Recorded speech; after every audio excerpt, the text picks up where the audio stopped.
Why would a ruler tear down an entire city just to build another 1 mile away? It sounds like madness, abandoning walls, temples, and grain stores for an empty plot of land. And yet medieval rulers did this again and again, spending staggering sums and uprooting entire populations. By the end of this video, you will understand the hidden logic behind these massive moves and the surprising forces that drove them. What could possibly justify the cost of moving thousands of workers and abandoning perfectly good palaces? And why did some moves succeed while others ended in disaster? What would you be willing to sacrifice for a fresh start? The Song dynasty paid that price when they moved their capital to Hangzhou. In the year after the Jurchen armies swept down from the north, the emperor found himself without a home. The old capital, Kaifeng, had fallen, and with it the heart of the dynasty. But instead of trying to rebuild on the ruins, the court made a stunning decision. They would pack up everything and start fresh far to the south, in a city called Hangzhou. What followed was a logistics nightmare that would drain the treasury for years. First came the human cost. Tens of thousands of workers were called upon to haul stone, timber, and bricks across rivers and mountain passes. Entire families uprooted themselves to follow the court, leaving behind fields and homes. The food that would have fed those families now had to be transported to feed the labor camps instead. Historians note that sickness spread quickly in the crowded construction sites, and many did not survive the journey or the work. The scale of the effort was so vast that local officials had to commandeer every available cart and boat, and even then the pace was painfully slow. Then there was the problem of materials. Hangzhou had its own buildings, but they were not grand enough for an imperial capital. New palaces, government offices, and temples had to rise from the ground. Stone was quarried from distant hills and floated down rivers on barges. Timber was harvested from forests that took decades to regrow. The city walls alone required millions of bricks, each one shaped by hand and fired in kilns that burned through entire woodlands. Meanwhile, the old capital of Kaifeng sat mostly abandoned, its walls intact but its streets empty, a ghost of what it had been. All that infrastructure, the aqueducts, the granaries, the markets, was left to rot because the court had decided the north was no longer safe. The financial toll was staggering. Taxes were raised again and again, and merchants were pressured to donate supplies. The emperor himself reportedly wore simpler robes to set an example, but that gesture did little to offset the millions of silver taels poured into the move. And even after the capital was built, the cost did not end. New defensive walls, watchtowers, and a network of canals had to be maintained. The entire economy of the region shifted to support the court, leaving other provinces struggling. All of this to preserve a dynasty, to keep the idea of the Song alive after the loss of its homeland. So when we hear about these massive relocations, it is easy to think of them as mere administrative choices. But the reality was a desperate gamble, one that demanded everything a society could give. The question is, what made rulers believe that such sacrifice was worth it? The most urgent reason for uprooting an entire capital was often simple survival. When enemy armies swept across the open plains, a city exposed on the frontier became a death trap. Rulers faced a brutal choice: stay and risk annihilation, or flee inland where rivers, forests, and distance could slow the enemy advance. For the medieval principality of Kievan Rus, that moment came in the 13th century. The Mongol horsemen arrived like a storm that seemed to come from nowhere. Their armies moved faster than any European force had ever seen, and the city of Kiev, rich and proud, sat right on the steppe with no natural barrier to protect it. After the Mongols sacked the city in the year 1240, the remaining princes knew they could not rebuild in that same exposed spot. so they looked north to the forests around Vladimir and Suzdal, where dense woods and swamps made cavalry charges nearly impossible. The move was not simple. Grand Prince Alexander Nevsky and his successors began shifting the seat of power away from the Dnieper River toward the upper Volga region. They brought with them the court, the treasury, and the religious relics that gave their rule legitimacy. The old capital of Kiev faded into a shadow of its former self, while Vladimir rose as the new heart of the Rus lands.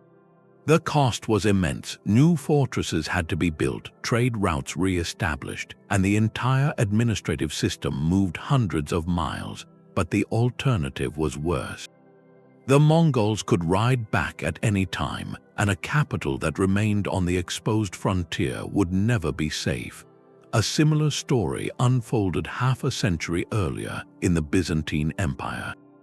In the year 1204, the armies of the Fourth Crusade turned away from their supposed target and instead attacked Constantinople. They breached the ancient walls, looted the city, and set up a Latin emperor on the throne. The Byzantine court, shattered and homeless, could not stay, so they fled across the Sea of Marmara to the city of Nicaea, nestled in the hills of western Anatolia. Nicaea was not a grand imperial capital. It was a provincial town with modest walls and a small population, but it was defensible. It sat on a lake with mountains to the east, making it hard for a large army to surround. The Byzantines spent the next 6 decades slowly rebuilding their state in exile, holding councils, minting coins, and planning their return. The cost of that move was not just in gold. It meant abandoning the churches, palaces, and libraries of Constantinople to foreign hands. It meant losing the symbolic heart of their civilization. But the move kept the empire alive. When the Byzantines finally retook Constantinople in 1261, they did so because Nicaea had given them a secure base to regroup. What both these stories reveal is that military necessity could override all other considerations. A capital was more than a city. It was the nerve center of a realm. If that nerve center was vulnerable, the whole kingdom was at risk. Moving inland was a desperate surgery, cutting away the old to save the body, and in both cases it worked. The Rus principalities survived under Mongol rule and eventually grew into the Grand Duchy of Moscow. The Byzantine Empire, though weakened, returned to its ancient seat.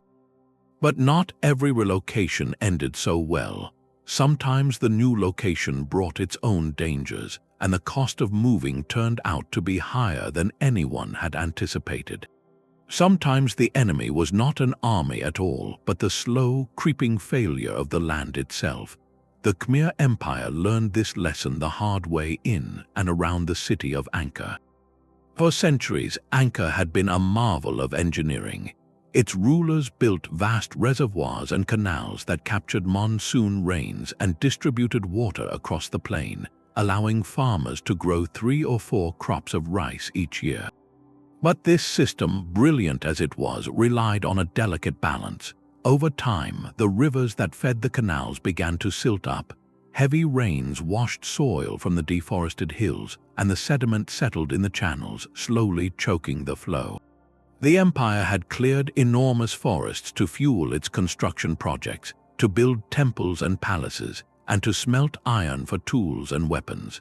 With the trees gone, the topsoil washed away more easily, and the water management system grew ever harder to maintain. By the late 13th century, the canals were clogging faster than workers could clean them. Drought years brought famine, and when the rains did come, they often caused flash floods because the reservoirs could no longer hold the surge.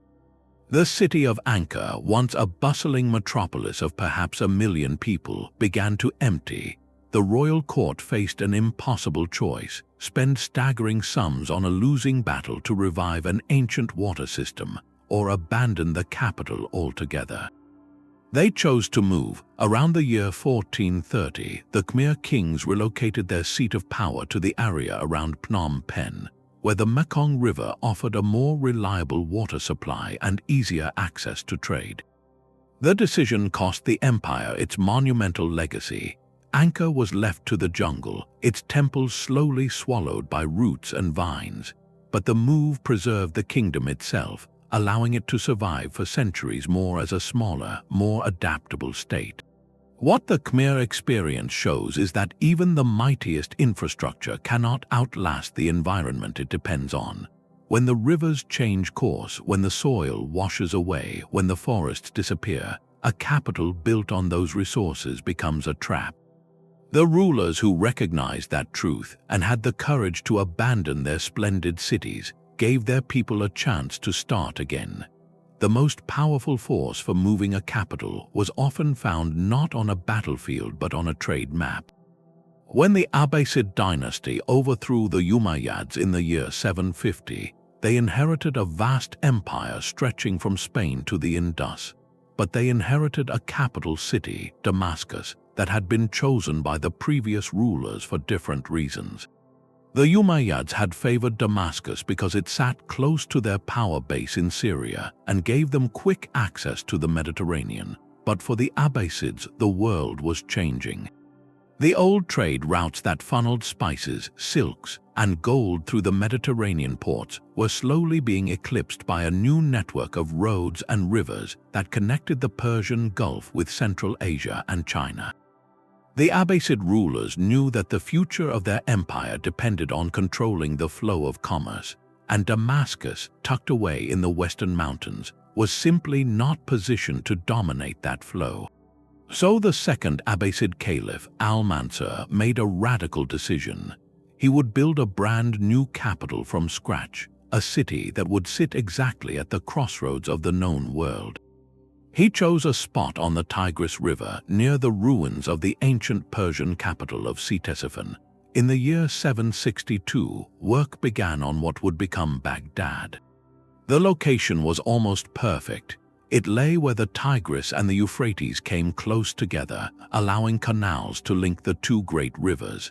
That meant goods could float from the Mediterranean all the way to the Persian Gulf without ever touching land. To the east, the Silk Road stretched toward India and China. To the south, the Persian Gulf opened onto the Indian Ocean trade. Baghdad would be the hub where all these arteries met. The caliph ordered the city built in a perfect circle, a symbol of cosmic order with the palace and the great mosque at the center. But the real genius lay in the placement beside the water. Within decades, Baghdad became the richest city in the world. Merchants from every corner of Asia and Africa docked at its wharves, unloading spices, textiles, precious stones, and paper. The tax revenues poured in faster than any earlier capital had ever seen, but the cost of moving was enormous. Al-Mansur had to persuade or force thousands of families to uproot from Damascus and other cities and relocate to a dusty construction site. He offered land grants, tax exemptions, and privileges to anyone who would build a house in the new capital. Workers had to dig new canals, lay out streets, and raise walls that stretched for miles. Bricks were fired by the million, and timber was floated down the Tigris from the forests of the north. The entire administrative apparatus, the court, the treasury, the army command, had to be transferred in a slow, chaotic caravan. Yet the caliph never wavered because he understood something fundamental. A capital is not just a seat of power, it is a machine for generating wealth. A city placed at the center of trade does not just collect taxes, it attracts talent, knowledge, and innovation. The scholars, the artisans, the bankers, they all followed the money. And the money followed the trade routes. What the Abbasids achieved in Baghdad would set a pattern for centuries. Whenever a ruler looked at his treasury and saw it dwindling, he would ask himself how to bring the people and the goods closer together.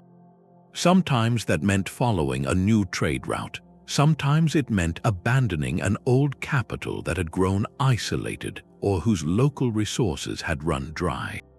And sometimes, as in the case of the Abbasids, it meant building a city that was less a fortress and more a marketplace.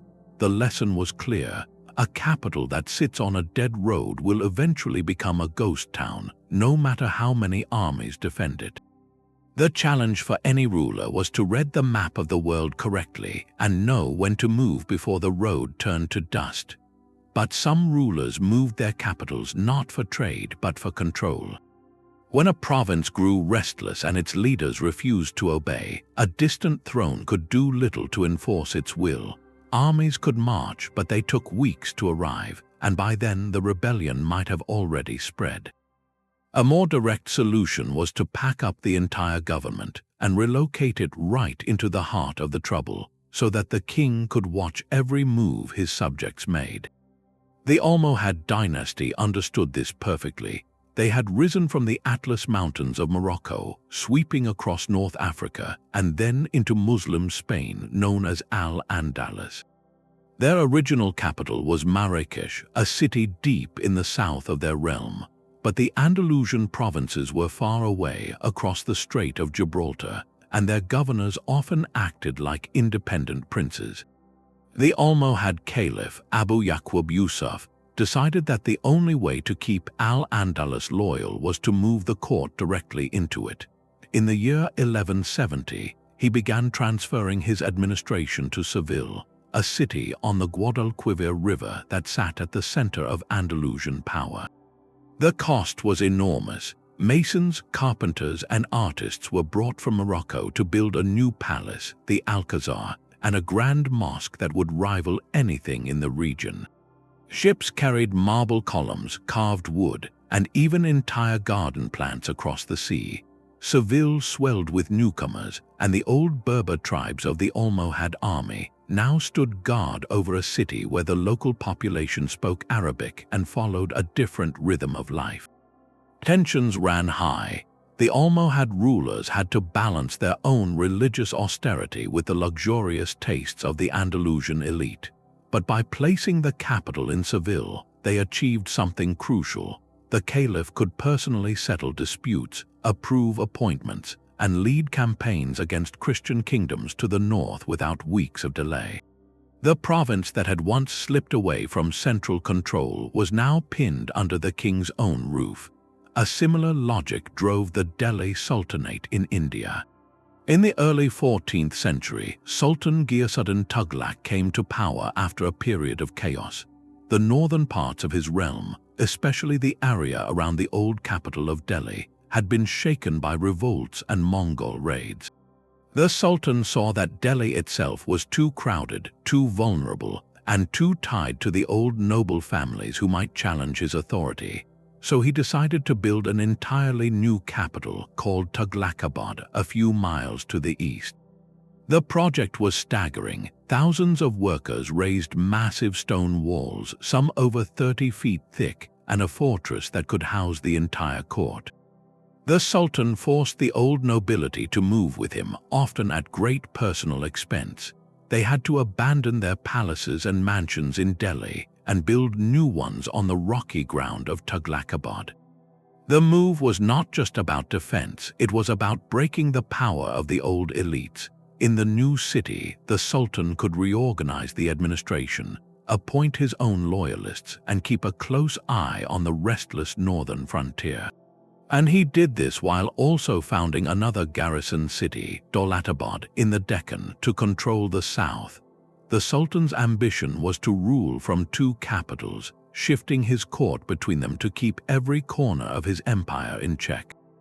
But the cost of these moves was immense, and not everyone survived the transition. Daulatabad was built so quickly that workers were reportedly driven to exhaustion, and water shortages soon plagued the new site. Within a few decades, the capital was abandoned and Delhi reclaimed its role. Still, the lesson remained. A capital placed among a rebellious population could be a powerful tool for control. It turned the king into a constant presence, a living reminder that the throne was watching, and that presence alone could often stop a revolt before it ever began. A new capital could do more than control a restless province. It could erase the very memory of the previous dynasty, scrubbing its symbols from the landscape and replacing them with something entirely new. When Alauddin Khilji seized the throne of the Delhi Sultanate in the year 1296, he faced a problem that no amount of military force could solve. The old capital of Delhi was filled with monuments and palaces built by his predecessors, the slave dynasty and the Khiljis who came before him. Every street corner whispered the names of past rulers. Every mosque carried their inscriptions, for Aladdin, ruling from those same halls, would have felt like living in someone else's home, surrounded by their furniture and their memories. So he decided to build his own city just a few miles away from the old one. He called it Siri. The construction was brutal in its speed and scale. Thousands of workers raised massive walls of stone and rubble, creating a fortress that would be the seat of his power. But the real purpose of Siri was not defense. It was a declaration. Aladdin wanted his capital to be a legend in its own time. He ordered a grand audience hall built, one that could hold thousands of visitors from across Asia, all coming to marvel at his wealth and authority. He erected a minaret, the Alai Minar, meant to be twice the height of the famous Qutb Minar, though it was never finished. By moving his court to Siri, Aladdin was not just relocating buildings. He was rewriting history. The old dynasty's capital would slowly fade into a neglected suburb, while his new city became the heart of the Sultanate. The cost was enormous, but the payoff was intangible yet vital. A clean break from the past, a fresh start where every stone whispered only his name. A similar logic drove the Ming Emperor Yongle more than a century later, though his move was on a far grander scale.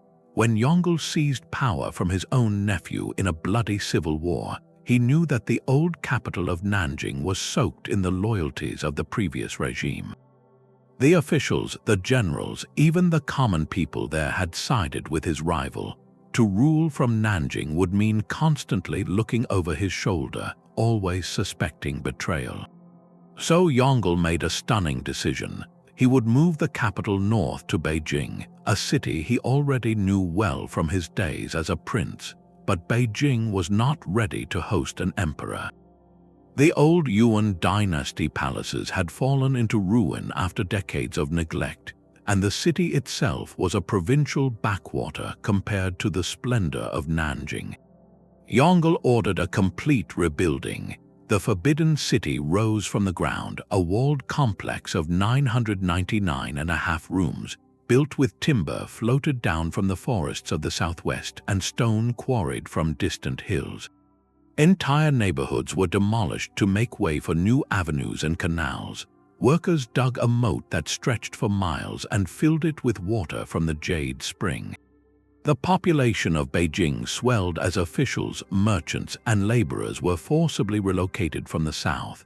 The move cost the Ming treasury a staggering fortune, perhaps equivalent to multiple years of the entire empire's tax revenue. But Yongle understood that legitimacy was not just a matter of rituals and ceremonies. It was physical. By placing his throne in Beijing, he was binding the empire to the northern frontier, the very place where his dynasty's survival would be tested against Mongol raids. He was also distancing himself from the old power structures of Nanjing, where his nephew's supporters still nursed their grievances.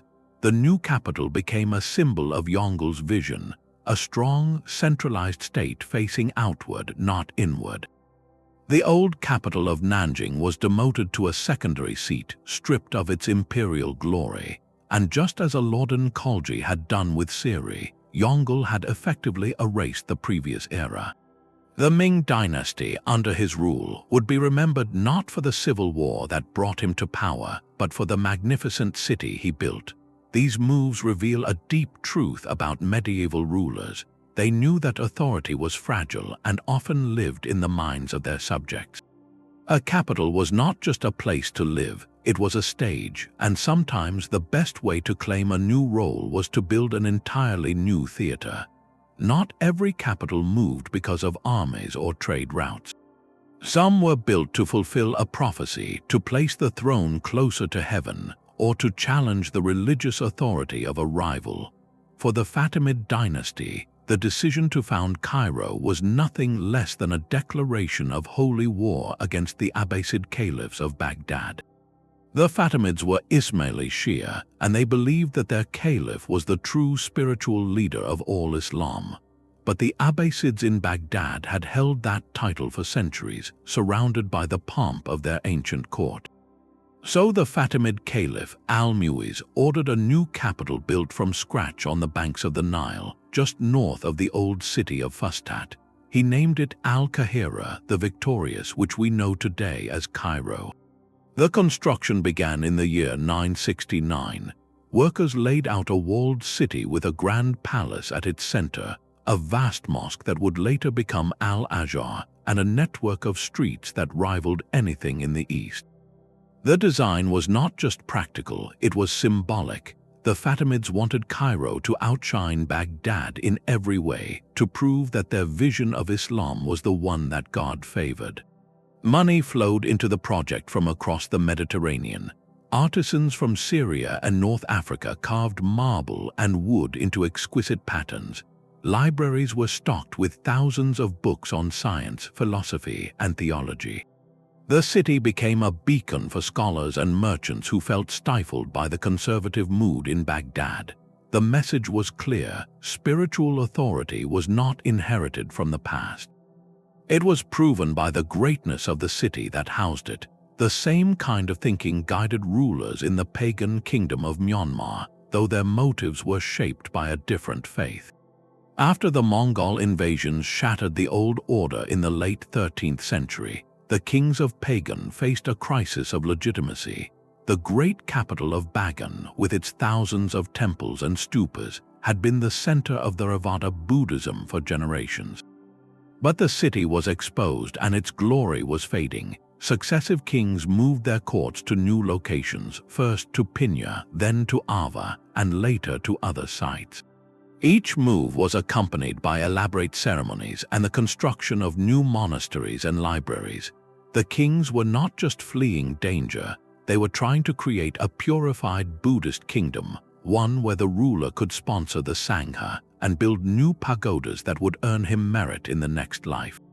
They believed that the physical location of the capital had to be auspicious, blessed by the alignment of stars and the presence of relics, so they consulted astrologers and monks before choosing a site.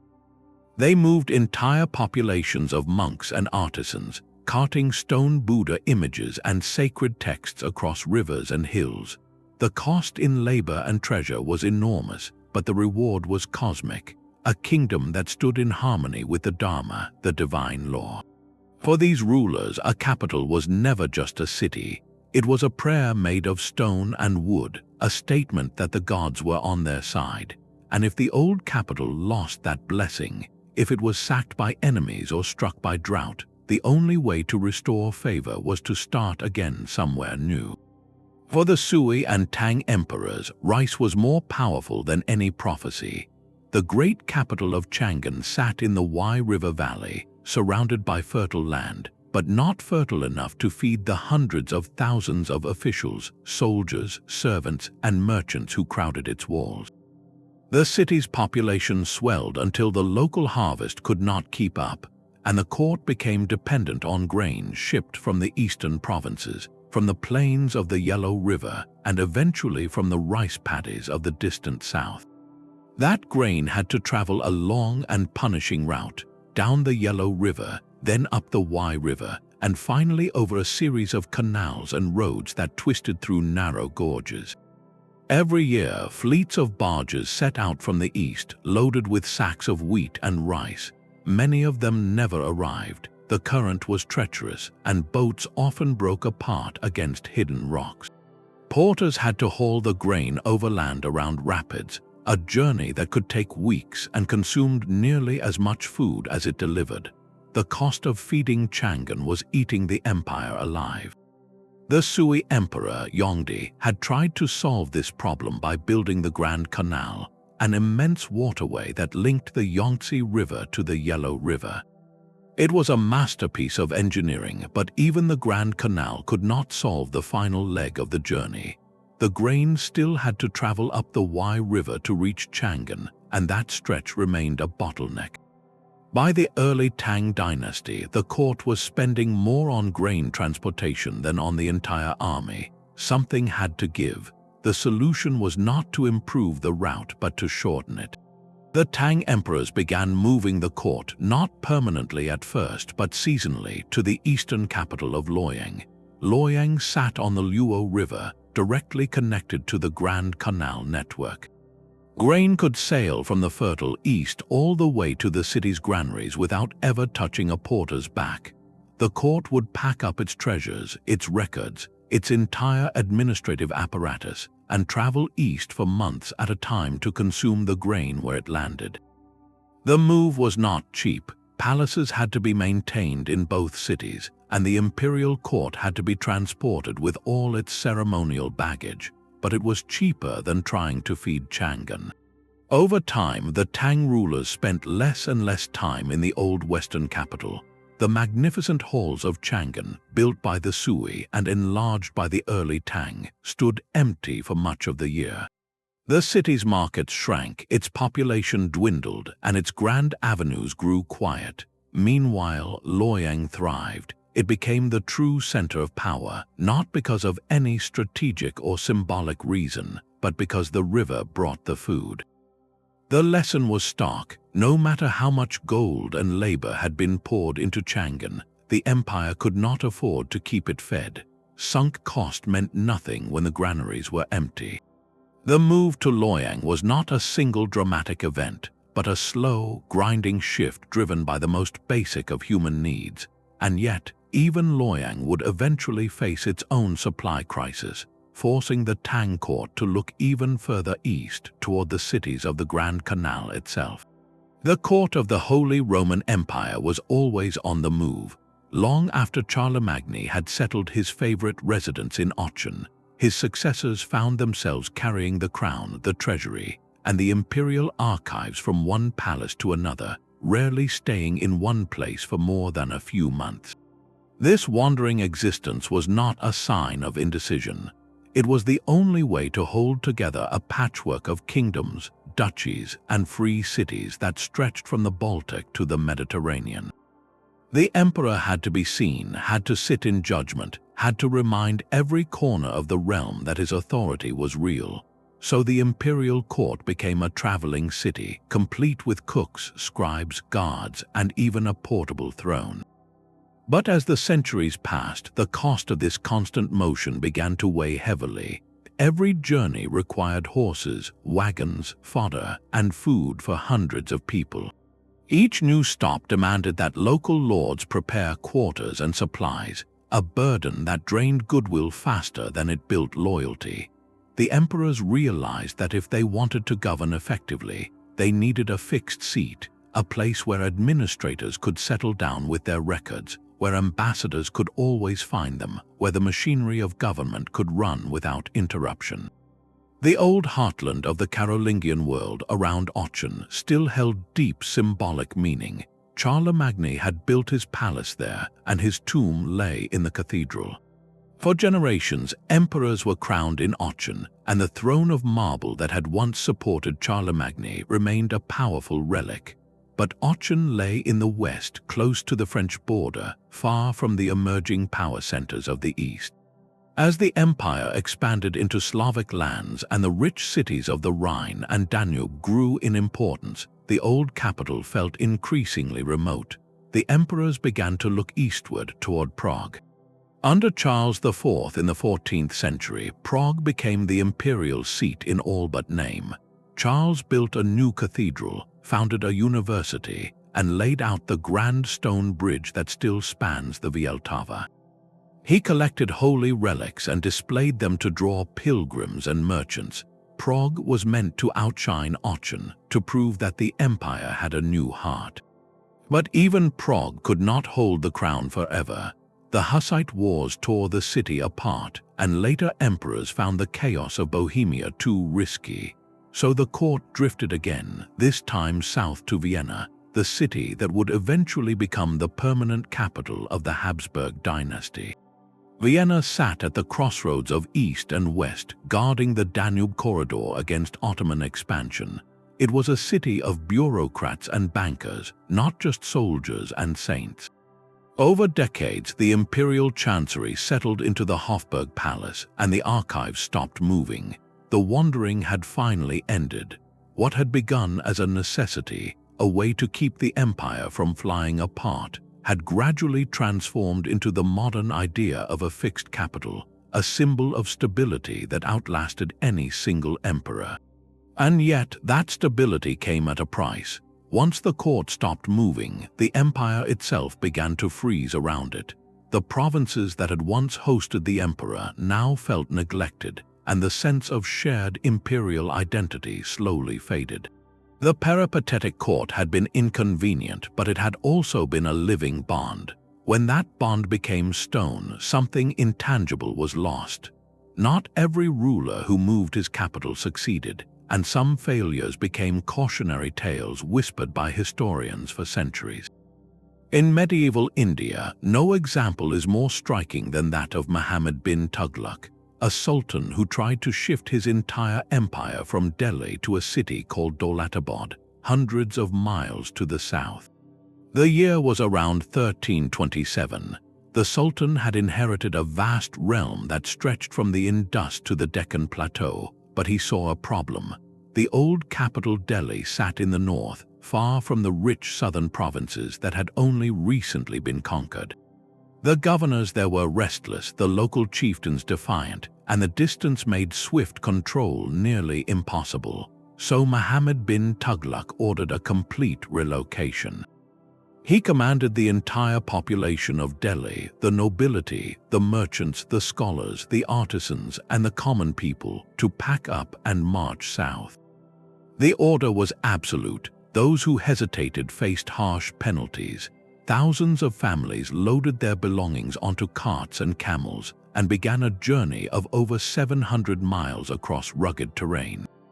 The Sultan had even arranged for a road to be built, lined with shade trees and rest houses to ease the passage, but the scale of the move was overwhelming. Water sources along the route were insufficient for such a massive crowd. Sickness spread in the packed caravans. Many people did not survive the journey. When the survivors finally reached Daulatabad, they found a city that was not ready to receive them. The old fortress of Divajiri had been expanded, but it could not house the thousands of new arrivals. Homes were scarce, and the climate of the Deccan, hot and dry, was a shock to people used to the river-fed plains of the north. Within a few years, the Sultan realized his mistake. The southern provinces did not become more loyal, they simply grew resentful of the new capital. Meanwhile, the northern frontiers were left exposed to Mongol raids. The cost of maintaining two administrative centers drained the treasury. In the end, Muhammad bin Tughluq reversed the move, allowing and then ordering the population to return to Delhi. But the damage was done, the trust of his subjects was broken, and the empire never fully recovered. What makes this story so telling is not the failure itself, but the ambition behind it. The Sultan had believed that a capital placed in the south would bind the empire together, forcing the northern heartland and the newly conquered south into a single, integrated state. He had imagined a city that would rival the splendor of Delhi, a seat of power that would project authority deep into the peninsula. The strategy was sound in theory, but the execution was catastrophic.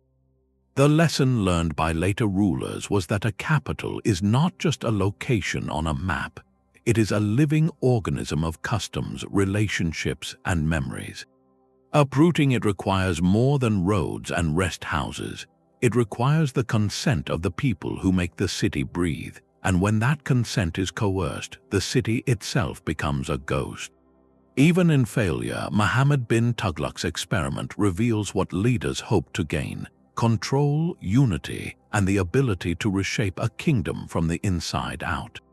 The dream of a perfect capital has haunted rulers for centuries, but as the Sultan learned, sometimes the greatest cost is not paid in gold, but in the loyalty of those you ask to follow you into the unknown. A city that had once been a center of power could turn into a death trap overnight. not because of invading armies, but because of something invisible in the air. The Black Death taught medieval rulers a brutal lesson. The very density that made a capital great also made it vulnerable. When plague swept through a crowded metropolis, the mortality rate was staggering. Entire neighborhoods were emptied, trade ground to a halt, and the survivors fled into the countryside, often never to return. And when the court itself was struck, when the king or the pope watched his own advisors die around him, the only logical response was to abandon the infected site and start fresh somewhere cleaner, higher, or simply farther away. The Avignon papacy knew this fear intimately. For much of the 14th century, the popes had resided in Avignon, a city on the Rhône River in southern France. It was a wealthy and secure seat, but it sat low in a river valley surrounded by marshes and stagnant waters. Medieval medicine believed that disease was carried by bad air, by the foul vapors that rose from swamps and cesspits. And Avignon, despite its splendor, had a reputation for unhealthy air. When the plague arrived in 1348, it cut through the city like a scythe. Nearly half the population died, including many cardinals and officials. The papal court, which had grown accustomed to luxury, suddenly found itself presiding over a graveyard.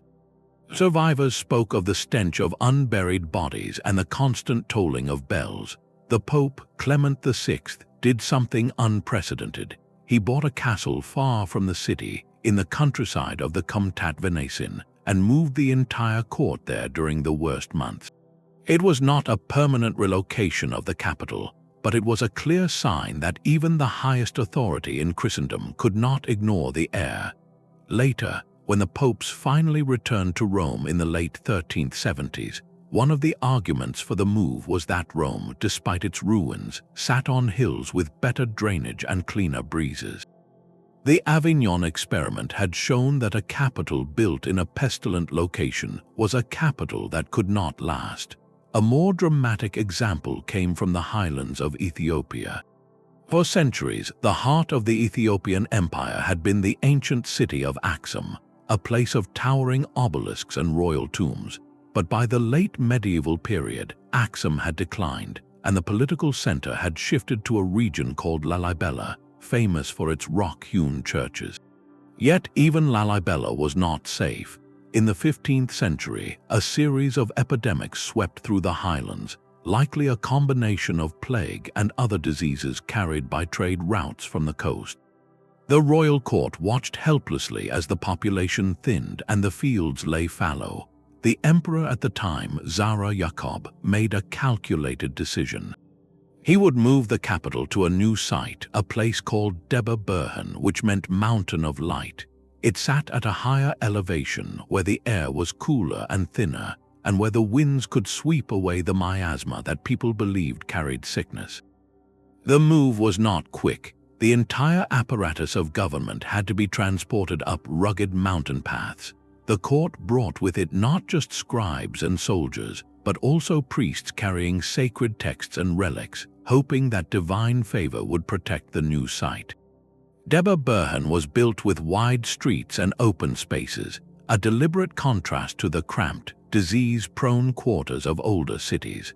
What both these stories reveal is that public health, even if it was not understood in modern terms, was a powerful force shaping the map of power. A ruler who ignored the health of his capital risked losing not just his subjects, but his own life.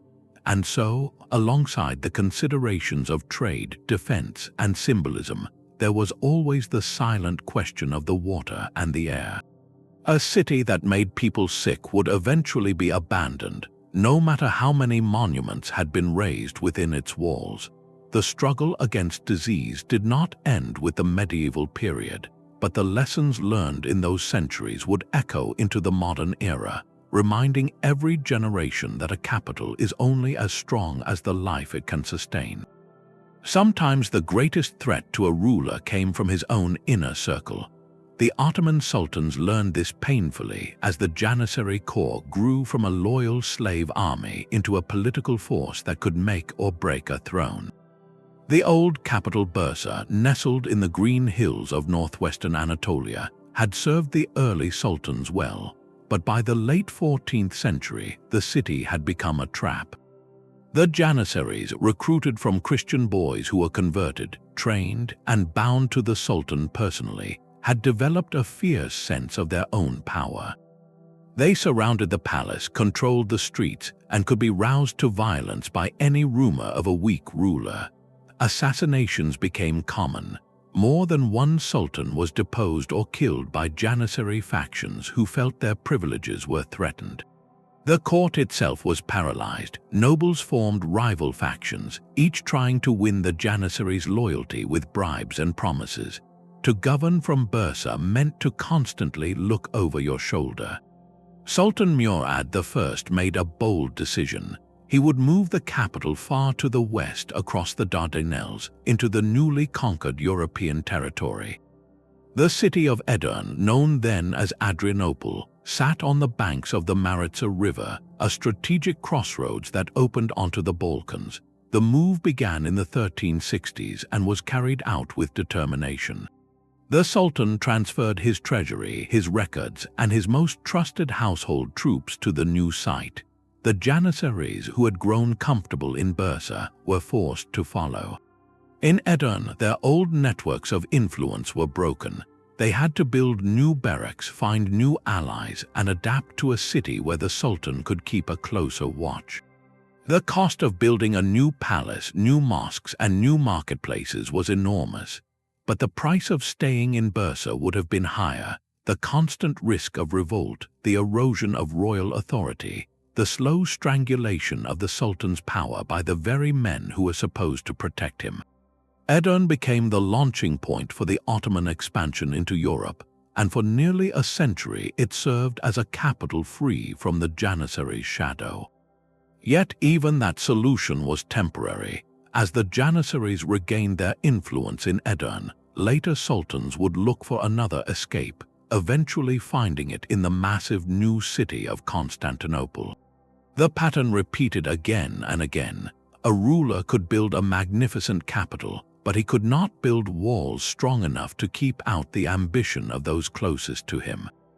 Even when every practical reason screamed against it, some rulers poured fortunes into cities that seemed to defy logic. They built perfect circles aligned to the stars and carved sacred geometries into the earth. The cost was staggering, but the reward was something far more valuable than gold: cosmic legitimacy. The Abbasid Caliph Al-Mansur did not choose the site of Baghdad by accident. He did not simply look at a map of trade routes and military frontiers. He consulted astrologers who studied the movement of planets and the alignment of constellations. They told him that the ground where the Tigris and Euphrates came close together was blessed, and so he ordered a city built in the shape of a perfect circle, with 4 gates that pointed to the 4 corners of the known world. The circle was not a practical design. It made defense harder because there were no sharp corners where archers could concentrate their fire. It made traffic chaotic because every street converged on the center. But the circle served a higher purpose. In medieval Islamic thought, the circle represented the unity of God, the infinite, the order of the heavens. By placing his palace and the great mosque at the very center, Al-Mansur was declaring that his rule was not just a political arrangement, it was a reflection of divine harmony. Every brick laid in that circle was a statement that the Abbasid Caliphate was the axis around which the world turned. The cost of that statement was enormous. Workers had to build the walls in precise arcs, using miles of brick and thousands of wooden frames. The gates were aligned with such accuracy that the sun rose and set according to the equinoxes, turning the city into a giant calendar. Al-Mansur reportedly said that he built the city to be the center of the world, and for centuries, Baghdad was exactly that, a place where scholars, merchants, and pilgrims from every corner of Asia gathered, all because the city itself was seen as a sacred space ordained by the heavens. The same impulse drove the ancient Sinhalese kings of Sri Lanka when they built the sacred city of Anuradhapura. The city was not laid out for defense or trade, but as a replica of the celestial city of the gods.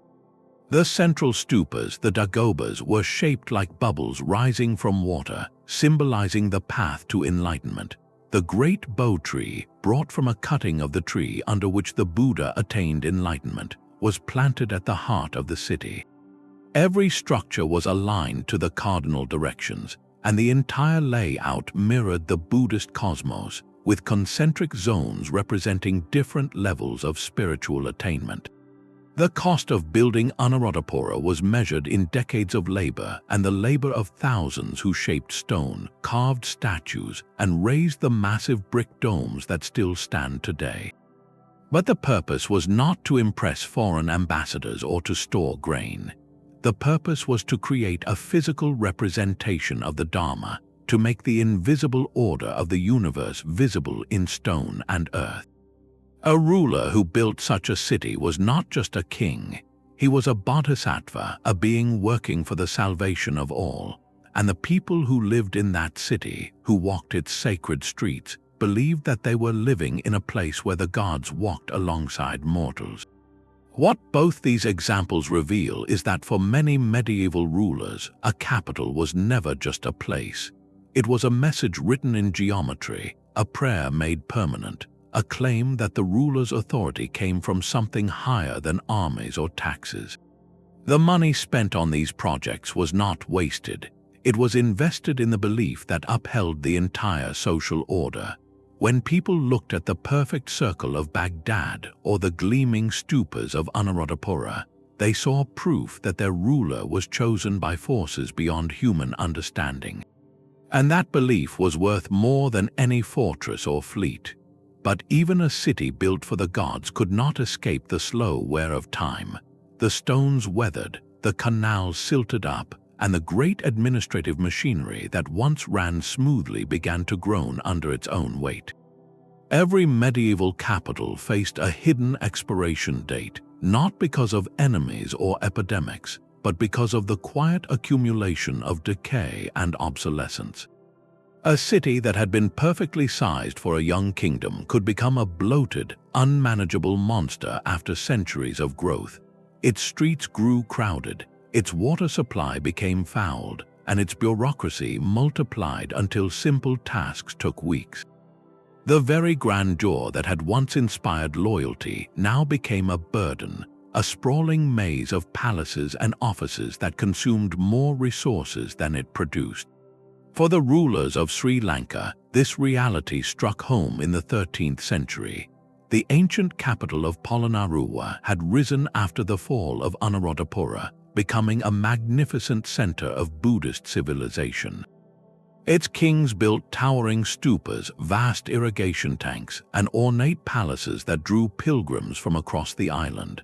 But by the late medieval period, the city had grown too large and too complex.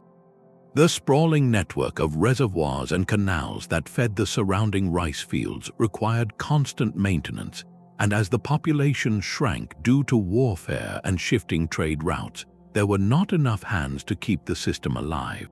The court found itself spending more and more on repairs and less on governing the realm. Officials complained that it took half a day to cross the city just to deliver a message. The old capital had turned into a trap, a monument to past glory that drained the present. So the kingdom made a quiet but decisive move. The capital shifted to Kot, a smaller, more compact city located closer to the western coast, where the lucrative spice trade with Arab and Chinese merchants was flourishing. Kot was not built to awe the heavens, it was built to be efficient. Its walls were modest, its streets practical, and its palace complex small enough that a king could walk from his private chambers to the audience hall in moments. The move was not accompanied by grand prophecies or celestial alignments. It was a calculated reset, a way to trim the administrative fat and start fresh with a capital that matched the kingdom's actual needs. The cost was still significant, abandoning the old temples and reservoirs, building new granaries and royal quarters. but it was far cheaper than trying to revive Polonnaruwa. In Kot, the court could focus on trade and diplomacy rather than on patching cracked walls and dredging silted canals. The life cycle of a capital had completed its arc, from dynamic young city to aging giant to a new, leaner seat of power. What this story reveals is that a capital, like any living thing, has a natural lifespan. And sometimes the wisest decision a ruler can make is to let the old city rest and build something more suited to the world that has changed around it. After all, a capital is only as strong as the present that supports it, not the past that weighs it down. Some relocations transformed kingdoms while others drained them dry. The difference often came down to one crucial question: did the move solve the real problem or just rearrange the furniture? The Khmer Empire tried this gamble twice, and the second attempt became a masterclass in how even enormous cost could not guarantee success. After the canals of Angkor began to fail and the population started to drift away, the Khmer kings did not immediately abandon the old site. Instead, they built a new fortified city right next door called Angkor Thom. The construction began in the late 12th century under King Jayavarman VII. He raised massive stone walls, dug a wide moat, and filled the center with temples and palaces that would rival anything the old city had ever seen. The Bayon Temple, with its serene stone faces gazing in every direction, became the heart of this new capital. The cost in labor was staggering. Stone was quarried from distant mountains and floated down rivers. Elephants were used to haul the heaviest blocks. Thousands of artisans carved the famous bas-reliefs that covered the temple walls with scenes of daily life and military processions. The king also built hospitals, rest houses, and roads connecting Angkor Thom to the provinces. It was a monumental effort, perhaps the most ambitious construction project Southeast Asia had ever seen. And yet, within a few generations, the new capital was facing the same old problem. The water system that fed both Angkor Wat and Angkor Thom was still failing. The canals that had been cleared for the new city silted up just as quickly as the old ones. The rivers that once provided a steady flow were changing course due to deforestation upstream.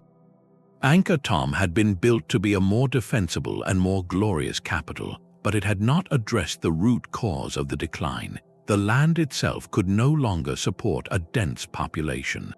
The city emptied slowly, not in a single dramatic evacuation, but over decades, as families moved to the Mekong Delta where the water was more reliable.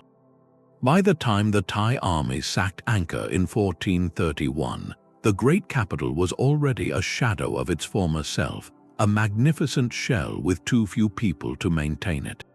The attempt to save the capital by building a better version right next to the old one had failed because it treated the symptoms instead of the disease. In contrast, the Song dynasty move to Hangzhou succeeded because it was a clean break, not a patch.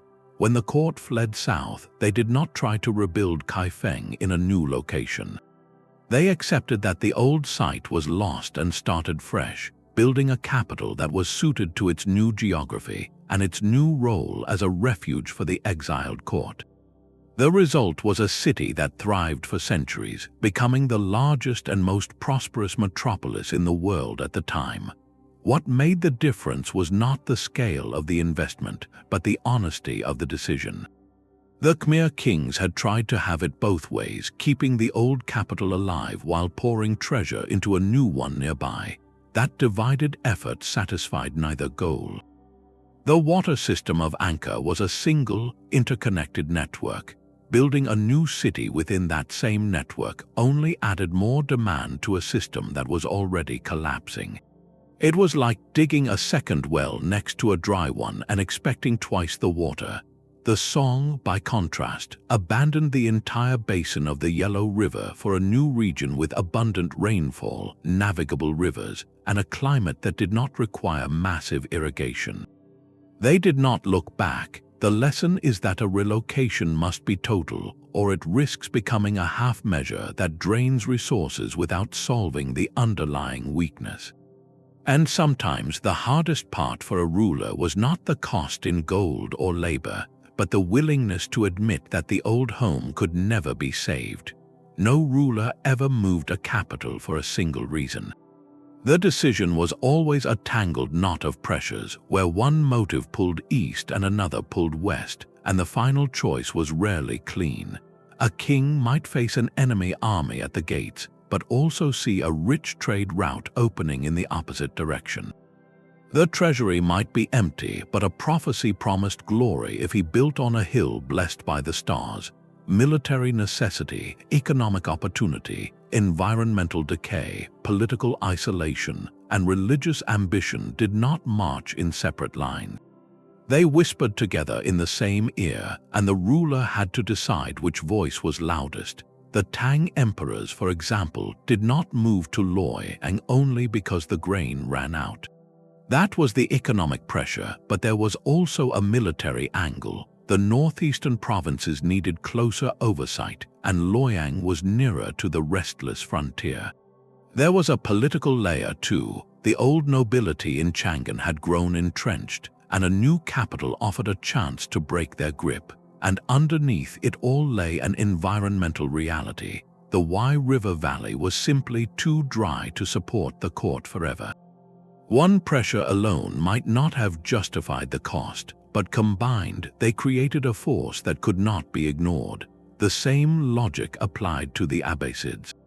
Al-Mansur chose Baghdad for trade, yes, but also to escape the Umayyad loyalists in Syria, to place his court at the center of the Islamic world, and to build a city that would shine as a beacon of his dynasty's divine favor. The circular design was religious, the river access was economic, and the distance from Damascus was political. None of these motives stood alone. They merged into a single, urgent argument for moving. What made the decision so difficult was the irreversible nature of the disruption. Once a capital was abandoned, the old city rarely recovered. The roads fell into disrepair, the markets shrank, and the memory of its glory faded. A ruler who guessed wrong could doom his dynasty to a slow decline, trapped in a new location that turned out to be just as flawed as the old one. The Khmer kings of Angkor Thom learned this when they built a glorious new city next to a failing water system, hoping that splendor could overcome physics.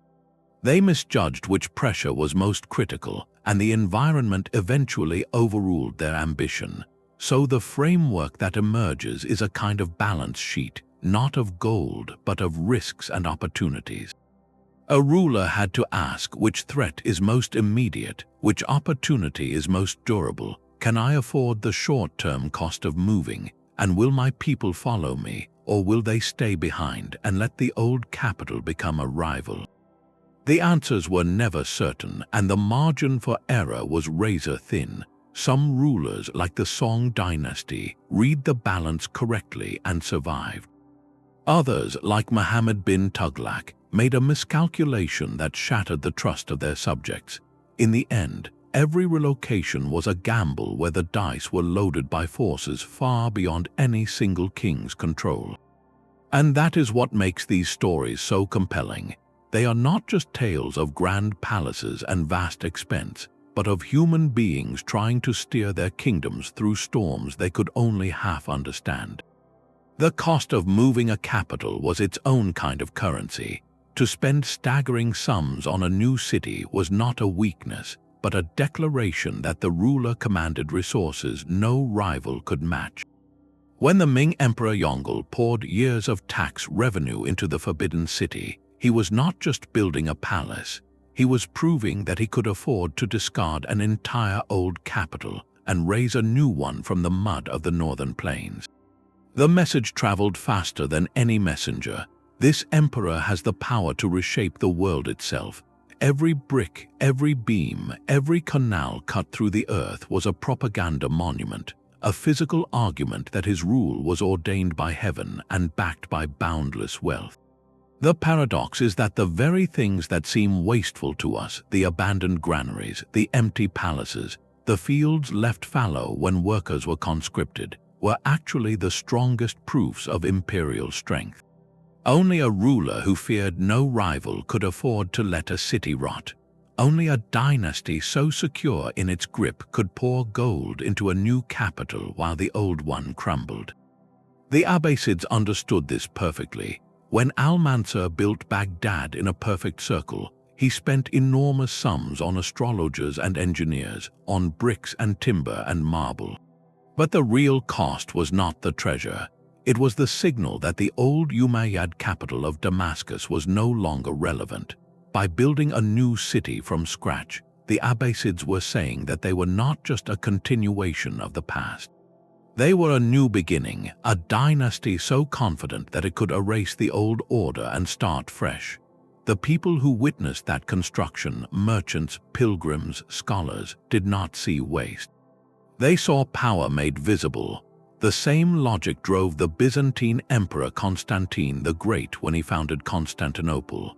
He stripped the cities of Greece and Asia Minor of their statues, columns, and treasures, hauling them to the new capital on the Bosporus.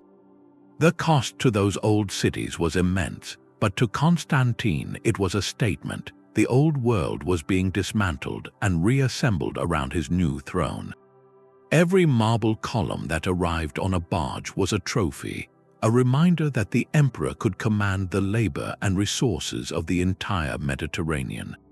And the new capital, with its walls and forums and hippodrome, became a permanent advertisement of his triumph.